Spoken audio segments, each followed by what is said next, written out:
Kevin Coughlin was 36 and in good health.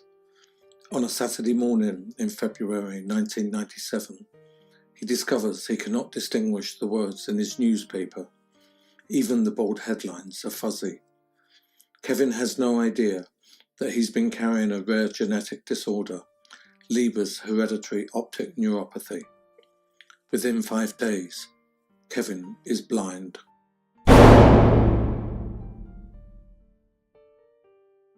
That Saturday morning is forever etched in Kevin's memory.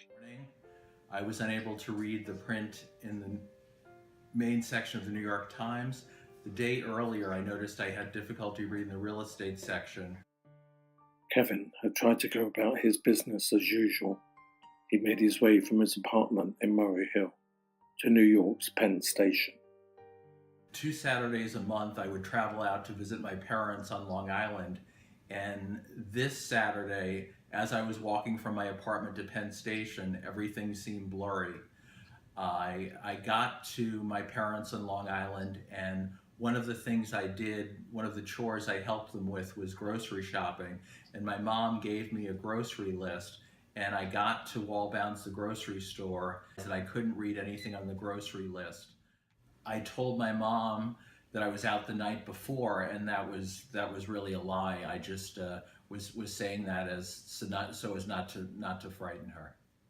I knew deep down that there was something seriously wrong with my vision, but I just was not going to go there. The tragedy of the onset of blindness is exacerbated by the fact that Kevin is a serious amateur photographer and lover of the visual arts.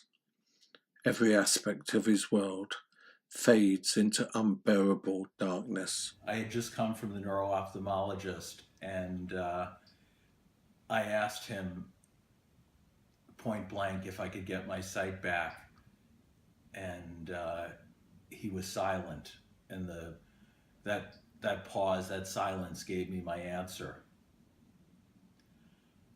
There really aren't words to hold the enormity of the loss I was feeling at that time. Just so much went through my head, I'm never going to be able to photograph buildings again. I love to photograph skyscrapers. I had a love of architecture, art, design, everything visual, all of the visual arts, and just to know that I could no longer see a painting I loved. As he grapples with his new life as a blind person, Kevin gets his first guide dog, Ruger. He also has his first encounter with the kind of appalling prejudices waged against the disabled. One spring day, I went to a coffee shop in the West Village with a few friends, and we're standing at the counter, and the person behind the counter says, "No dogs." I immediately say, "It's a guide dog."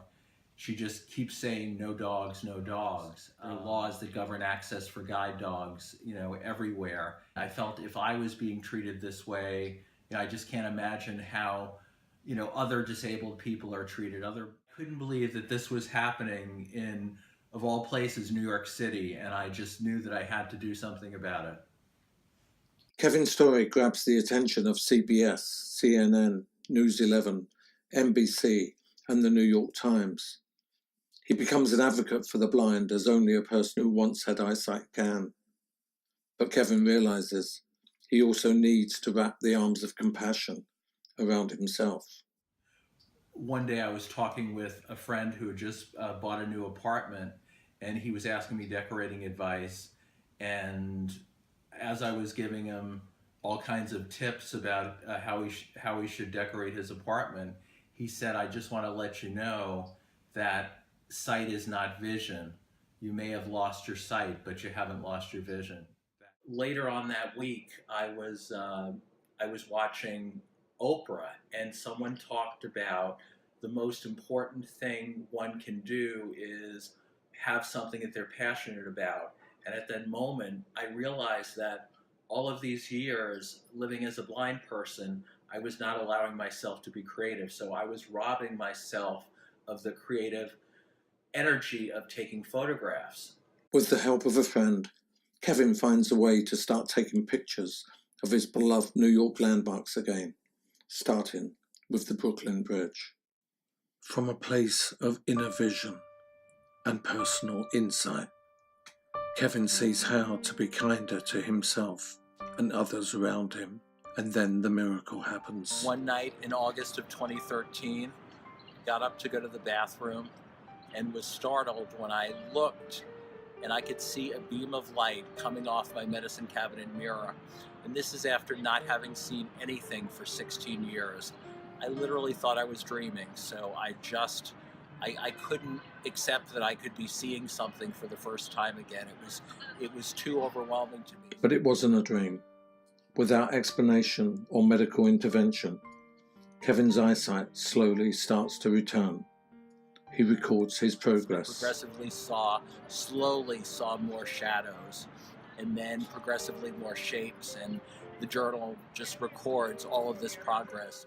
It is from those journal entries and deeply moving conversations with Kevin that writer Tracy Medford Rosso has shaped Kevin's remarkable story in Unblinded, Sight is Not Vision.